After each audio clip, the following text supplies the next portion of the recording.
Thus says the Lord of hosts. This is Nathan speaking now, quoting God.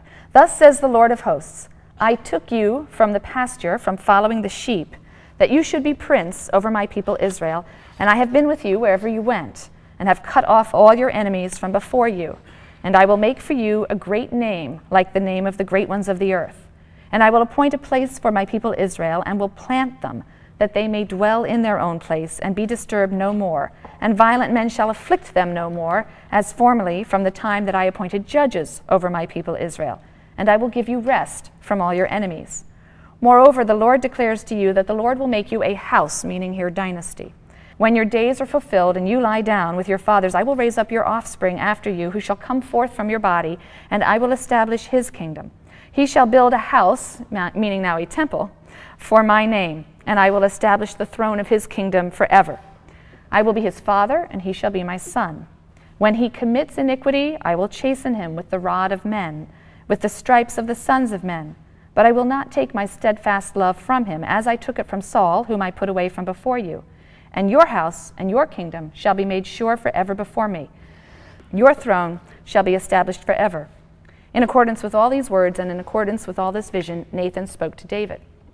It's a very important passage, and it's with this passage that you have the idea of an eternal and unconditional covenant between God and the house of David, or the dynasty of David. And this is now the fourth covenant that we've met, right? The Noahide covenant, the patriarchal covenant, the Sinaitic covenant, and now the Davidic covenant. Note that God says that David and his descendants may be punished for sin. They certainly will be punished for sin, but he will not take the kingdom away from them as he did from Saul.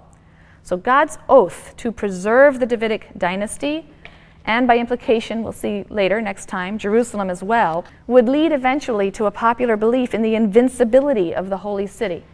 In addition, the belief in Israel's ultimate deliverance from enemies became bound up with David and his dynasty. David was idealized by later biblical and post-biblical tradition and became the paradigmatic king.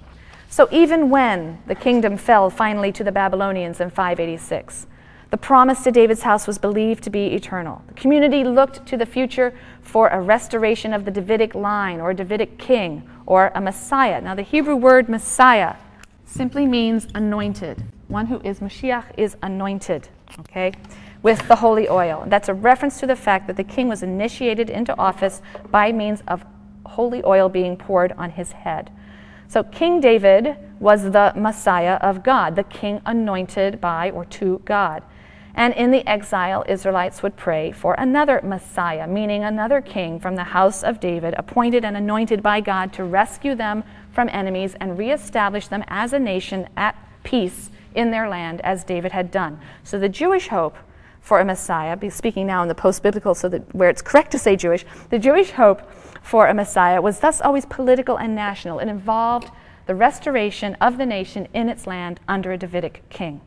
We're going to talk next time about the royal ideology that begins to emerge and challenge the older Sinaitic and covenantal ideology, but that's too much to get into now.